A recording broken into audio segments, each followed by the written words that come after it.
Welcome back to Dirt Obsession, everyone. CanAm dropped some interesting news for the ATV world yesterday as they unveiled their new Outlander 700 and 500cc models in a variety of trims, including the utility-focused Pro HD7 and HD5 models. This is an interesting move for CanAm, who obviously looks to streamline their ATV lineup by replacing the 450, 570, and 650 Outlanders, machines that punched well above their weight in terms of power, with the new 500 and 700cc models. I honestly didn't see this move coming, because CanAm already had a robust ATV lineup, but especially because they're entering into an engine displacement class that North American ATVs have long left to the Japanese manufacturers, which is of course the 700cc class single-cylinder engines, a category traditionally dominated by Yamaha's Grizzly 700 and Suzuki's KingQaud 750. Up until now, I always thought Polaris and CanAm purposely avoided this segment, probably to avoid oversaturating the market or maybe simply relying on the reality of the similar specs of their 570cc class machines to pull a portion of the sales from the 700 class. However, in 2023, a few things have changed. First is that the Japanese manufacturers' prices have seen consistent increases, which has left the door wide open for more affordable options. And second is that the space previously taken up by Polaris and CanAm in the mid-bore and ultra-bore displacement sizes has been seriously encroached by the more value-oriented Chinese CF motos.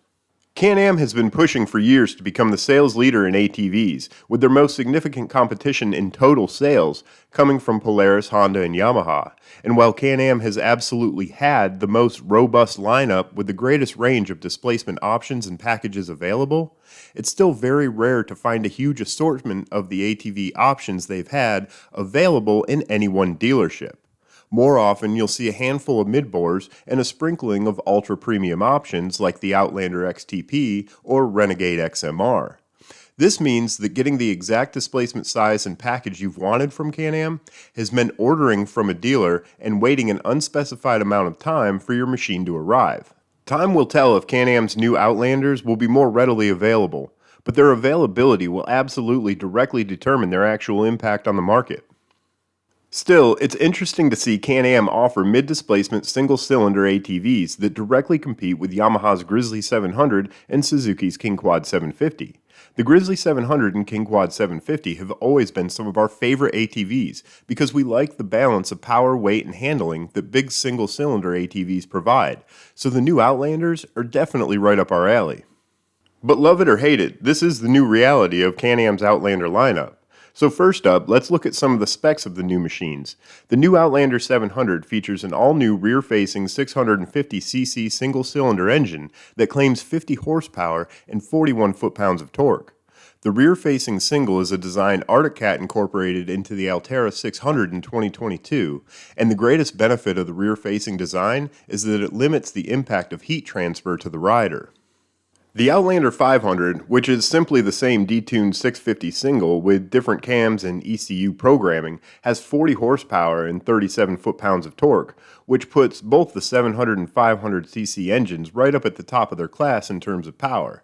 And that's what we've come to expect from CanAm and their grunty Rotax engines. For comparison, the 50 horsepower of the 700 Outlander is ahead of Yamaha's Grizzly 700, and it's about the same as a KingQaud 750. The new 500's 40 horsepower comes in just above the KingQaud 500 and a solid 10 horsepower higher than Honda's 518cc engine. So power-wise, these new machines are pretty competitive. Although, long-term fans of CanAm are going to be quick to point out that the outgoing Outlander 650 was considerably more powerful. The chassis on the new machines features an all-new tubular steel design that CanAm says is derived from the Maverick X3 platform. The new chassis allows for better ergonomics with a narrower midsection, which is something we love about single-cylinder ATVs, and it's definitely a complaint we had with the Outlander line previously. But now there's more legroom and bigger floorboards, which is certainly going to be an advantage of the new Outlanders in my opinion. There's also front and rear arched A-arms, which increases the width of the pretty impressive ground clearance, up to 13 inches depending on the tire size of the specific model you choose, with 9.75 inches of front suspension travel and 10.25 inches of rear suspension travel. There's also a new P-Drive CVT transmission, with what CanAm calls a more ergonomically friendly shift lever with a refined shifting experience. That's good news too, because in the past, Outlanders could be difficult to shift, and we praised the KingQaud and Grizzly for their comparatively buttery smooth shifting. Finally, there's more storage on the new Outlanders with a new 1-gallon integrated glove box compartment, which is a feature we really like on the Grizzly 700, and the Outlanders even have a magnetic phone mount and USB charging port in select models. That's the most usable storage location on an ATV in my opinion. However, there is one disadvantage, and that is that space is probably best used for a higher air intake like it is on the KingQaud 750. But that really comes down to which design is more useful and important to you. We've always liked CanAm's Outlanders, especially for the punch of the Rotax engines, and we've considered their reliability to be second only to the steadfast Japanese manufacturers. But our biggest criticisms were the heat from the Rotax engines, which seems much worse than on any other ATV, the clutch that can be an absolute bear to shift sometimes, and the lack of storage. All of those complaints were addressed with the new single-cylinder Outlander, which seems like a recipe for a pretty solid lineup. One of the biggest selling points of the new Outlanders is certainly going to be the price, starting with the super affordable Outlander 500 two-wheel drive at $5,999. Now I know some of you will snub your nose to an ATV that doesn't have four-wheel drive, but I've had more two-wheel drive quads than 4x4s over the years, and I think a lot of people will really appreciate saving money versus paying for a feature they may never need.